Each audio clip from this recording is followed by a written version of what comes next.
नमस्कार। आज बहुत ही महत्वपूर्ण विषय वास्तुशास्त्र में आया। मकान, भवन या किसी भी प्रकार के निर्माण करते समय हमें कुछ बातों का विशेष ध्यान रखना चाहिए। इस बात के प्रमाण हमें श्री विश्वकर्मा प्रकाश, वास्तु मंडन, मय मतम ग्रंथ, बहुत सारे ऐसे ग्रंथों में इसके बारे में स्पष्ट निर्देश दिया गया है। इनमें से ही एक स्थिति बनती है आयादी विचार। आयादी, ये आयादी है क्या? तो आयादी एक प्रकार की वह स्थिति है जिसके आधार पर हम भवन का निर्माण करते हैं। जो भवन की माप है, भवन की जो लंबाई और चौड़ाई जो होती है, उसका जो पिंड बनता है, क्षेत्रफल जो आया, उसके कुछ गुणा भाग करके उसके जो शेष बचते हैं उसके आधार पर उसका निर्णय होता है। आयादी में 9 प्रकार की स्थितियां बनती है। अब उसमें से 9 में से आय वो पहली स्थिति है, और उसके बाद बार है, अंश है, द्रव्य है, ऋण है, नक्षत्र है, तिथि है, योग है, आयु है। ये 9 प्रकार की स्थितियां होती है। यानी कि कौन सा वार शुभ हो रहा है, कौन सा अंश है, या कितना उस घर में इनकम आमदनी होगी, कितने खर्च या कर्जे होंगे, कौन सी तिथि आ रही है, इन सारी बातों का कैलकुलेशन होता है। उसमें से सबसे महत्वपूर्ण है आय। आय के बारे में बताया गया है कि आय 8 प्रकार की होती है। ध्यान दीजिएगा इस बात को, आय 8 प्रकार की होती है। आयादी में हमने कहा वह 9 प्रकार की स्थितियां होती है, लेकिन उसमें जो पहला है स्थिति वह आय जो होता है 8 प्रकार का होता है। वो कौन कौन सा आय है? इसे वास्तु मंडन में योनियों के रूप में कहा गया है, या और विश्वकर्मा प्रकाश में, या मय मतन ग्रंथ में, इन सब में आयादी के बारे में ऐसे स्पष्ट वर्णन मिलता है। आय होते हैं 8 प्रकार के। जैसे पहला ध्वज है, दूसरा धूम्र है, तीसरा सिंह है, चौथा स्वान है, पांचवा वृष या गौ कहा गया है, छठा खर, और सातवां गज आय कहा गया है या हस्ती कहा गया है, और 8वां आय जो होता है वह वायस या कहीं कहीं ध्वांश कहा गया है, या कहीं कहीं काक भी कहा गया है उसे। तो यह 8 प्रकार की आय होती है। इसको हम कैसे कैलकुलेट करते हैं अभी मैं उदाहरण के साथ आपको बताऊंगा। बड़े ही आराम से इसको आप निकाल सकते हैं कि जो हमारी भवन की, हमारे घर की जो लंबाई और चौड़ाई है उसके आधार पर इसका निर्णय होता है। लेकिन इसमें सबसे पहले ध्यान देने वाली बात यह है कि इस चीज के बारे में बहुत से लोग इसका प्रयोग नहीं करते। उसका 2 कारण होता है।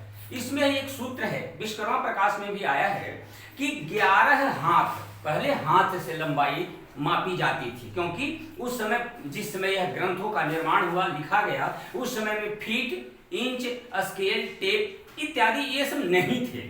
तो उस समय मापक में हाथ, हस्त के प्रमाण दिया गया है। तो हाथ के आधार पर या अंगुलियों के आधार पर, तो अंगुलियों में भी ध्यान रहे इस बात को कि ये पूरी अंगुली नहीं माप में प्रयोग होता। कहीं कहीं पे इस अंगुली की थिकनेस, मोटाई को बताया गया है, कहीं कहीं ये मध्यमा अंगुली जो है उसके 3 पर्व होते हैं। तो जो बीच वाला पर्व की जो लंबाई हुई उसको एक अंगुल माप प्रमाण माना गया है, और हस्त प्रमाण माना गया है। तो इसमें हाथ में बताया गया कि कोई भी भवन, कहाँ प्रयोग करें इसे, कि जो भवन 11 हाथ से कम हो, यानी कि उसकी लंबाई, चौड़ाई की बात नहीं, लंबाई 11 हाथ से कम हो और 32 हाथ से अगर अधिक हो, तो उस परिस्थिति में इन सब आयादी, ध्रुव, इंद्रादि की व्यवस्था, ऋण, व्यय का वैसा कोई विचार की आवश्यकता नहीं पड़ती। क्योंकि कहा गया 11 हाथ से कम का भवन कैसा होगा? भवन हो ही नहीं सकता वो। इसलिए इस बात पर विशेष जोर दिया गया। दूसरी चीज कि इतनी चीजों का कैलकुलेशन करने में काफी समय लगता है, और आज के समय में लोग मुश्किल से आधा कट्ठा, 1 कट्ठा या उससे भी कम इस तरह के जमीन खरीद करके मकान बनाते हैं। तो उसके अनुसार इतना विस्तृत वर्णन संभव नहीं होता, और फिर वही 11 हाथ वाली स्थिति आ जाती है। तो 11 हाथ से कम और 32 हाथ से अधिक वाले जो भवन हैं उनमें इन आयादियों का विचार ना करने के लिए कहा गया है, या अगर कर सकते हैं तो अति उत्तम, और फिर भी ऐसे उसका कोई महत्व विशेष नहीं रह जाता है। तो आयादी में यह आय कैसे निकालते हैं, इसका क्या फल होता है, किन किन चीजों में कौन कौन सा आय प्रयोग करना लाभदायक होगा, किन किन चीजों में किस प्रकार के निर्माण में, जैसे भवन निर्माण हो गया, गौशाला निर्माण है, हाथी के रखने के लिए अश्वशाला, गजशाला है, गैरेज है, या बॉक्स है, पलंग है, या कोल्ड स्टोरेज है, गोदाम है, इन सब चीजों में अलग अलग प्रकार के आयों का प्रयोग होता है। इस चीज का ध्यान रखिएगा। तो अब ये भी मैं बताऊंगा कि किस निर्माण के लिए कौन सी आय सबसे शुभ है। वर्णों के आधार पर भी बताया गया है श्री विश्वकर्मा प्रकाश में कि किस वर्ण के लिए कौन सी आय शुभ होती है। मुख्य द्वार के लिए भी बताया गया है कि किस दिशा में मुख्य द्वार अगर रखना हो तो कौन सी आय शुभ होगी। तो उसमें से इसका कैलकुलेशन कैसे करते हैं। तो सबसे पहले हमें भवन की लंबाई, जो हमारा प्लॉट है जिसमें हमें मकान बनानी है, जितने में बनानी है, उसकी जो लंबाई और चौड़ाई जो है उसके आधार पर दीर्घ और विस्तार कहा जाता है। तो ध्यान दें कि यहाँ पे लंबाई और चौड़ाई का जो हम क्षेत्रफल निकालते हैं उसको पिंड या पद कहते हैं। आज भी बहुत सारे गांवों में बिना पिंड का मकान बनता ही नहीं, 21-25 का, 27-31 का, इस तरह से पिंड लिया जाता है, तो उसके आधार पर ही बनता है।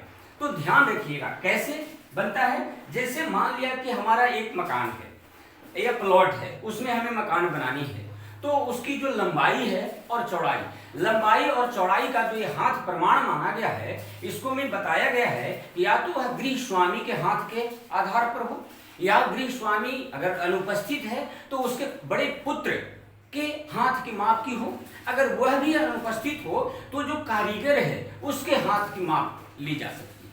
यह स्थितियां बताई गई है। तो उसमें कौन सा, पहले ध्यान दें कि जो भी लंबाई और चौड़ाई लेते हैं कभी भी विषम संख्या वाला ही लेना है, सम संख्या वाला नहीं लेना है। जैसे कि 11, 13, 15, 17, 19, 21, 23, 25, 27, 31, इस तरह से जो विषम संख्या वाला आता है उसकी उतनी लंबाई चौड़ाई लेनी चाहिए। ये सबसे पहला नियम है पिंड बनाने के लिए। तो कैसे, तो ध्यान दें, एग्जाम्पल के लिए मैं बता रहा हूं कि फॉर एग्जाम्पल 11x11 यानी कि 11 हाथ या 11 फीट कह सकते हैं आज के समय में, मीटर कह सकते हैं आज के समय में।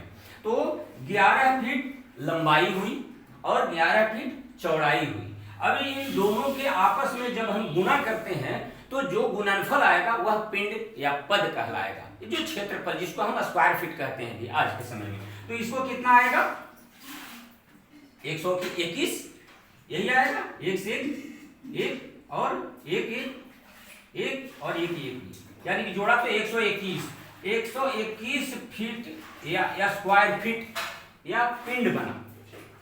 अब इस पिंड को आय के लिए हमें क्या करनी है, तो जो 121 आया उसको मैं 121 गुने 9 से इसको गुना कर देते हैं। ध्यान रखिएगा इस चीज को, यही सूत्र है मुख्य कि यह जो पिंड आया, जो हमारा पद बना, उसको मैं 9 से गुना करते हैं। तो 9 से इसको गुना करने के बाद गुणनफल कितना आया, तो 9 एकम 9 और 9 दूना 18 के 8 और 9 एक 9 1 10, यानी कि 10,1089 यह गुणनफल आया पिंड का 9 से गुना करने के बाद। अब जो यह गुणनफल आया उसमें 8 आय कितने हैं, 8 प्रकार के हैं, तो इसको में भागा हम दे देंगे 8 से, भागा 8 से दे देते हैं। तो कितना बचता है इसको में देखिए, 8 से भागा दे दिया तो 8 एकम 8 बचा, शेष 2 आ गया, ऊपर से 28, तो 8 दूनी 16, 8 तिया 24, 3 2 बराबर लगा 24, फिर इसमें शेष कितना बचा 4। अब ये इसमें 9 उतरा तो इसमें फिर कितना लगेगा 6 से करेंगे तो 8 छक 48, यानी कि शेष बचा 1। यह जो शेषानुसार एक जो शेष बचा, तो एक में कौन सा है, ध्वज आय।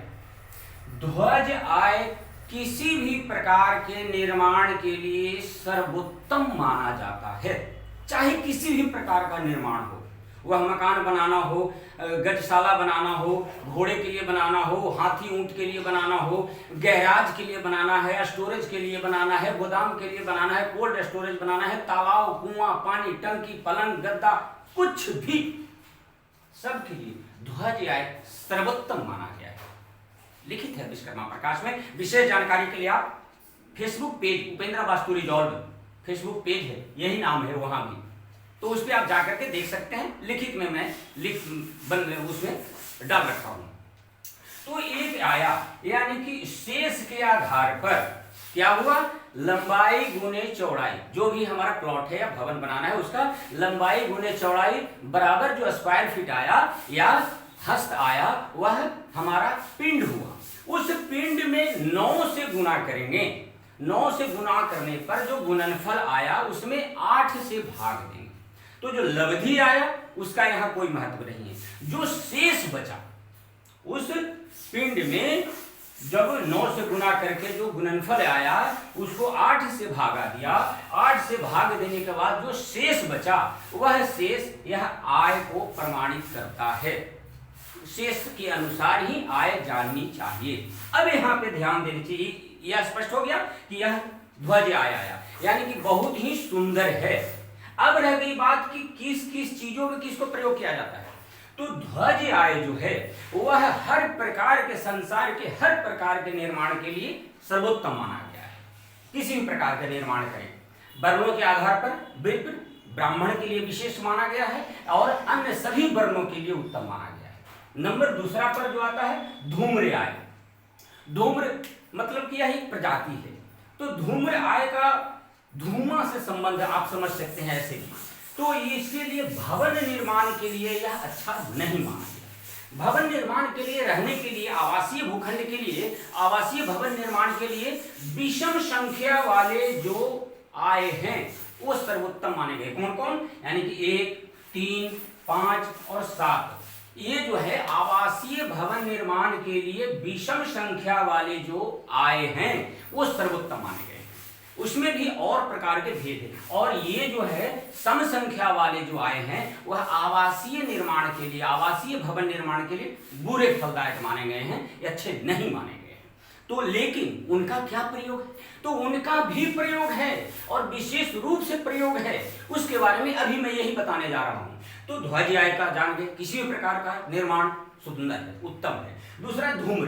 तो धूम्र का निर्माण जो है तो उसे किचन, रसोई घर के लिए बहुत उत्तम माना गया है, या ईंट भट्ठे के लिए निर्माण के लिए बहुत उत्तम माना गया है, या चिमनी का है, या अग्नि कार्य जो भी है उसके लिए बहुत ही उत्तम माना गया है धूम्र आय को। कहीं कहीं पे वस्त्र निर्माण की जो फैक्ट्री वगैरह जो बनता है उसके लिए भी धूम्र आय को उत्तम माना गया है। तीसरा है आय सिंह आय। तो सिंह आय का मतलब शेर, यानी ध्वज आय पूर्ण सफलतादायक है, हर चीज के लिए परिपूर्ण करने वाला है ध्वज आय। दूसरा यह भी धन, मान, सम्मान, पद, प्रतिष्ठा इन सब के लिए बहुत ही उत्तम माना गया है। लेकिन ध्यान रहे इसमें थोड़ी सी उग्रता रहती है। सिंह, शेर, अग्नि तत्व विशेष रूप से है इसको में, लेकिन फिर भी आवासीय के लिए, राजा महाराजाओं के भवन किला निर्माण के लिए, टाउनशिप प्लानिंग के लिए, नगर निर्माण के लिए, सिंहासन के लिए सिंह आय सर्वोत्तम माना गया है। उसके बाद है स्वान आय। स्वान मतलब कुत्ता, स्पष्ट है। तो ये मलेच्छों के गृह या अन्य प्रकार की जो जातियां हैं, जाति विशेष जो है उनके लिए स्वान आय को प्रयोग किया जाता है, या आप कुत्ता पालने का कोई स्पेशल घर बना रहे हैं उसके लिए इसको प्रयोग कर सकते हैं, अदरवाइज और इसका कहीं शुभ नहीं कहा गया। उसके बाद है वृष आय। वृष मतलब गौ, बैल, यानी कि यह भी आवासीय निर्माण के लिए, आवासीय भवन के लिए बहुत ही उत्तम माना गया है। साथ साथ में किसी प्रकार का गौशाला जो हम बनाते हैं या घोड़े रखने का स्थान है उसके लिए, या खच्चरों के लिए, उनके लिए भी यह स्थान बहुत उत्तम माना गया है। तीसरा है खर आय। खर का मतलब होता है गधा। तो यानी कि खर आय आवासीय भवन के लिए उत्तम नहीं माना गया। धूम्र, स्वान, खर और काग ये आवासीय के लिए उत्तम नहीं माने गए। खर के लिए कहा गया है विशेष रूप से कि गधों के रखने के लिए, खच्चरों के रखने के लिए, या छोटे छोटे वाहन यानी कि गैरेज वगैरह जो है उसको बनाने के लिए इसको प्रयोग कर सकते हैं। नेक्स्ट है सातवां गज आय। गज विशाल शरीर का प्रतीक है, यानी कि आवासीय निर्माण के लिए तो उत्तम माना ही गया है, निश्चित तौर पर उत्तम माना गया है। साथ साथ में यह गजशाला, अश्वशाला यानी कि हाथी रखने का जगह सॉरी घोड़े रखने का जगह, हाथी रखने का जगह, कोल्ड स्टोरेज है, गोदाम है या पार्किंग है, गाड़ियों की पार्किंग है, बड़े बड़े गैराज हैं, उसके लिए सर्वोत्तम माना गया है गज आय। साथ साथ में आपका पलंग का जो माप है, गद्दे बिछौने का जो माप है, या तालाब का जो माप है, तालाब आदि, कुआं, तालाब, पानी की टंकी गज आय के अनुसार बनानी चाहिए। यह सर्वोत्तम होता है, लाभदायक होता है। और उसके बाद बायस, कहीं कहीं से ध्वांश भी कहा गया है, कहीं काक कहा गया है। तो इसके लिए बताया गया है कि इसको सिर्फ हम झोपड़ी बनाने के लिए या पक्षियों के रखने के लिए जो हम बनाते हैं उसके लिए इसको प्रयोग किया जा सकता है। अदरवाइज भवन जो हम आवासीय भूखंड पर आवासीय भवन निर्माण करते हैं उसके लिए यह सब दरिद्रतादायक है। तो यानी कि स्पष्ट हो गया कि जो सम संख्या वाले जो आय हैं वह आवासीय भवन निर्माण के लिए कतई प्रयोग नहीं करनी चाहिए। और इसका निर्णय कैसे होगा? जो भूखंड की लंबाई और चौड़ाई है उसे आपस में जो गुना करके जो पिंड बनता है, जो वर्गफल आया या जो क्षेत्र जो आया, स्क्वायर फीट जो आया, उसको हम 9 से गुना करके उस गुणनफल में 8 से भागा देंगे और जो शेष बचेगा 8 से हमने भाग दिया है तो 8 प्रकार की यह है। 0 या 8 वो आता है, वो 0 भी आता है तो बायस माना जाएगा। इस चीज को ध्यान रखिएगा।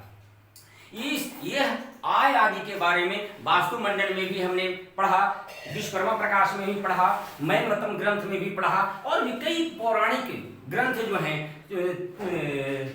चिंतामणि तत्व चिंतामणि मुहूर्त है उसको में भी इसका विशेष रूप से दिया गया है। वास्तु रत्नावली में भी तीसरे प्रसंग में विशेष रूप से इसी के बारे में बताया गया है। तो इसको भवन निर्माण से पहले इसके लिए जरूर यह यत्न प्रयत्न करना चाहिए। लोग इस पर ध्यान नहीं देते हैं, उसका कारण है क्योंकि जिस प्रकार का इसका कैलकुलेशन है उसका मेहनताना अगला देने के लिए तैयार नहीं है। इसलिए कोई पुरोहित भी या वास्तुशास्त्री भी इन सब चीजों को प्रयोग नहीं कर पाते हैं। जिनके पास इसकी जानकारी है वो भी इसको प्रयोग करने से हिचकते हैं, क्योंकि जितना मेहनत लगेगा इसको कैलकुलेट करने में, निकालने में, किसी गृह स्वामी के लिए, किसी मकान मालिक के लिए स्पेशल रूप से, किसी यजमान के लिए बहुत समय लगेगा। क्योंकि यह तो सिर्फ हमने एक चीज के बारे में बताया, सिर्फ आय के बारे में बताया। अभी बार है, अंश है, द्रव्य है, ऋण है, नक्षत्र है, योग है, तिथि है, आयु, मकान की आयु है, ये बहुत सारी चीजें हैं। परंतु यह बहुत विशेष रूप से हर ग्रंथों ने स्वीकार किया है कि इसको जरूर देखना चाहिए। इसके आधार पर भवन का स्थिति बनता है। उसमें ध्वज आय सभी प्रकार से परिपूर्ण आनंदमय है। सिंह आय यह भी हर प्रकार से मान सम्मान, पद प्रतिष्ठा, इज्जत, ताकत, शौर्यता, पहचान, प्रसिद्धि, पब्लिसिटी, ब्रांडिंग, ये इन सब के लिए यह बढ़िया है। वृष आय गोधन, पशुधन या धन संपत्ति प्रदान करने वाला कहा गया है।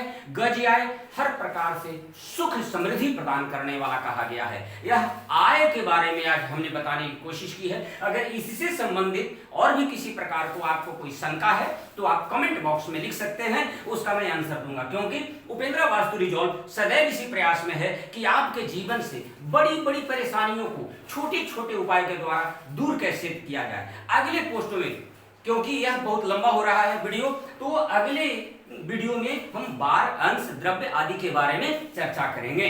वीडियो अगर आपको अच्छा लगा तो लाइक कीजिए, शेयर कीजिए, सब्सक्राइब कीजिए, ताकि इसका यह ज्ञान प्रचार हमारे जो ऋषि मुनियों की जो धरोहर है, जो यह थाती है हमारे पास, जो हमारा वैदिक सनातन ज्ञान का प्रचार प्रसार हो सके और लोग इसका प्रयोग करके अपने जीवन में आनंद प्राप्त कर सके। वीडियो देखने के लिए आपको बहुत बहुत धन्यवाद। नमस्कार।